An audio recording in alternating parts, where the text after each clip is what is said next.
Among the runes of the Elder Futhark, Uruz occupies a particularly important position as the second character in one of the earliest known writing systems used by Germanic-speaking peoples in Northern Europe. Conventionally transliterated as the vowel sound U, Uruz is most often associated in modern scholarship with the Proto-Germanic term Uruz, generally understood to refer to the aurochs, the now extinct wild bovine that once roamed across Europe. Because of this association, the rune has long been interpreted as a sign connected to strength, vitality, endurance, and untamed natural force. Yet, an academically grounded understanding of Uruz requires caution.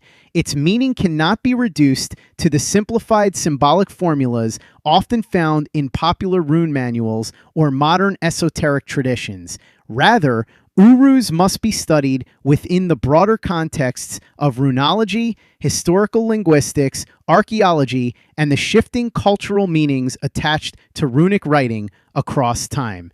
This piece examines Uruz as both a linguistic sign and a cultural symbol, considering its historical meaning, its significance within Germanic societies, and the ways it has been reimagined in contemporary culture. To place Uruz in proper context, any extended study of the rune must begin with the wider history of the runic alphabets. The Elder Futhark, usually dated from roughly the 2nd to the 8th centuries CE, constitutes the earliest widely attested runic system and is preserved in inscriptions carved on stone, bone, metal, wood, and other durable materials.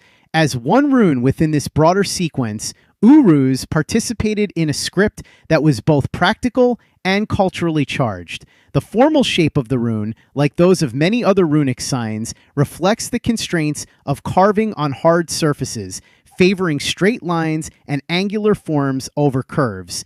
Its place in the second position of the Futhark sequence also reminds modern readers that individual runes must be understood in relation to the alphabetic system rather than as isolated symbols. Runology has repeatedly shown that the meaning of a rune cannot be inferred solely from later symbolic traditions. Instead, its significance emerges from inscriptional evidence, comparative linguistics, and the historical development of the communities that use the script. From a linguistic perspective, Uruz belongs to a family of runic signs attested across multiple runic traditions, including the Elder Futhark, the Anglo-Frisian Futhark, and the Younger Futhark. In its earliest form, the rune represented the phoneme U, though its later descendants acquired a wider range of sound values as Germanic languages evolved. The question of its original name has generated scholarly discussion because the surviving medieval rune poems preserve related but not identical meanings. The Old English tradition points strongly toward the meaning aurochs, while later Old Norse traditions connect the cognate form ur with images such as drizzle, slag, or harsh natural conditions. These variations illustrate an important principle in runic study. A rune is at once a graphic symbol, a sound value, and a word name whose semantic history may shift across regions and centuries. Uruz, therefore, is not simply a timeless emblem of strength, but a historically layered sign whose interpretation depends on textual and epigraphic context. This linguistic complexity becomes even clearer in the medieval rune poems, which are especially important for understanding how later communities remembered and interpreted individual runes, even though they stand at a considerable chronological distance from the earliest inscriptions. In the Old English rune poem, the stanza associated with emphasizes the fierceness and strength of the aurochs, presenting the animal as bold, horned, and difficult to master. By contrast, the Norwegian and Icelandic rune poems preserve the form in semantic environments that differ markedly from the Old English tradition, linking the name to adverse natural imagery and to substances produced by hardness or decay. Such divergence should not be dismissed as corruption. Rather, it reveals how rune names could be reshaped by changing linguistic environments and poetic conventions. For the scholar, this means that Uruz is best approached as a node in a long history of reception, in which the remembered name of a rune may preserve, transform, or even obscure earlier semantic associations. The rune poems do not provide direct access to an original and fixed meaning, but they do illuminate the historical processes through which runic knowledge was transmitted and reinterpreted. Taken together, these textual traditions point toward the broader cultural significance of Uruz, which is closely tied to the symbolic importance of the aurochs in the Northern European imagination. As a large and formidable wild animal, the aurochs represented physical power, independence, and a form of vitality not yet subdued by domestication. In this sense, the rune's probable name would have evoked more than a mere animal reference. It would have summoned an image of raw force embedded in the natural world.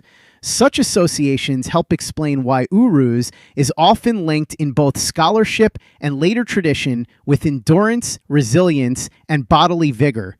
At the same time, one must avoid exaggerating the certainty of these symbolic interpretations. Surviving inscriptions rarely provide direct evidence for a fixed universal meaning attached to an individual rune in the abstract.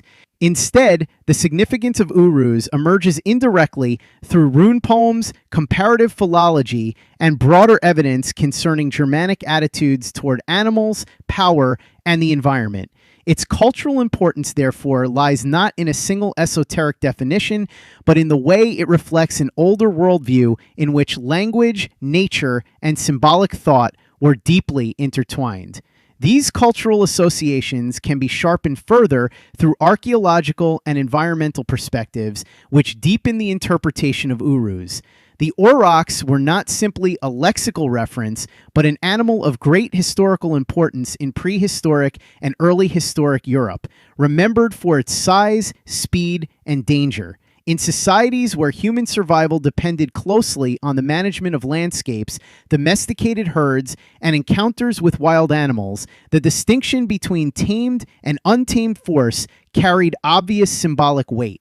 It is therefore plausible that the remembered name of Uruz retained cultural resonance because the aurochs represented a threshold figure between the human and the wild, the useful and the threatening. This broader ecological context helps explain why later readers and interpreters could attach ideas of vitality and primal energy to the rune, even if no single inscription author ever spelled out those meanings directly.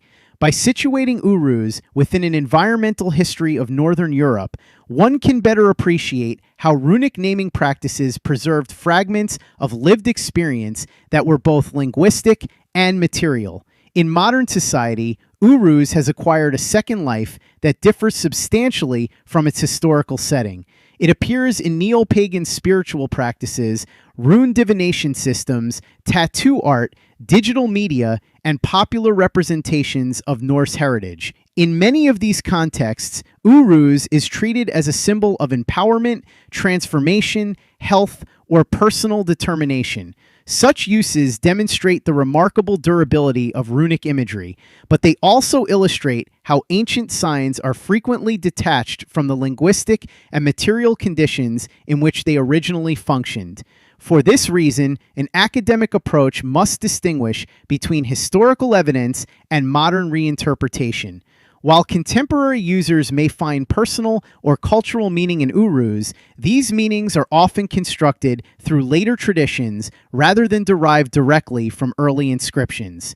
Moreover, because runic symbols have sometimes been appropriated in exclusionary or ideological ways, scholars and educators must emphasize careful contextualization when presenting them to the public. Uruz thus occupies a complex position in modern society. It is at once an object of historical study, a symbol of revived spiritual interest, and a reminder of the responsibilities involved in engaging with the cultural inheritance of the past. Beyond these personal and popular uses, the place of Uruz in modern society is also shaped by institutions of scholarship and public culture, museum exhibitions, introductory works on medieval Europe, and university courses on language history increasingly present runes as evidence of complex societies rather than as tokens of romantic primitivism. In such settings, Uruz becomes a useful example of how a single sign can open broader discussions about alphabetic transmission, animal symbolism, and the ethics of interpretation. At the same time, the contemporary circulation of runic imagery through online communities has intensified debates about authenticity and misuse. Some individuals approach runes as part of reconstructed religious practice. Others adopt them primarily as aesthetic signs detached from historical context. More troublingly, certain runic symbols have been selectively appropriated by extremist movements seeking to invent notions of ethnic purity or ancestral exclusivity. Although Uruz itself is not the most common symbol in such appropriations, any academic discussion of runes in the present must acknowledge the broader politicization of Northern European symbols. To study Uruz responsibly today, therefore, is not only to recover the past, but also to cultivate critical literacy about how that past is represented, commercialized, and contested. Uruz merits attention as a historically layered rune whose significance extends across language, environment, cultural memory, and modern reception. As a character of the Elder Futhark, it belongs to one of the earliest writing systems used by Germanic-speaking peoples and must therefore be interpreted within the larger history of runic literacy rather than through isolated symbolism alone. Its likely connection to the aurochs links it to a powerful animal deeply embedded in the ecological and imaginative life of early Northern Europe, while the later rune poems demonstrate how the remembered meanings of runes could change over time and across regions. In modern society, Uruz continues to attract interest because it appears to embody strength and vitality, yet such interpretations are most useful when accompanied by historical discipline and awareness of the cultural responsibilities attached to inherited symbols. A sustained academic examination of Uruz reveals not a single timeless message, but a rich field of meanings shaped by linguistic change, poetic tradition, archaeology, and contemporary reinterpretation. For that reason, Uruz remains valuable not only as an object of specialist study, but also as a compelling example of how ancient signs continue to live, change, and provoke reflection in the present. Thank you for joining us at Hidden Shadows. Please join us next week as we continue our dive in runic divination and the runes.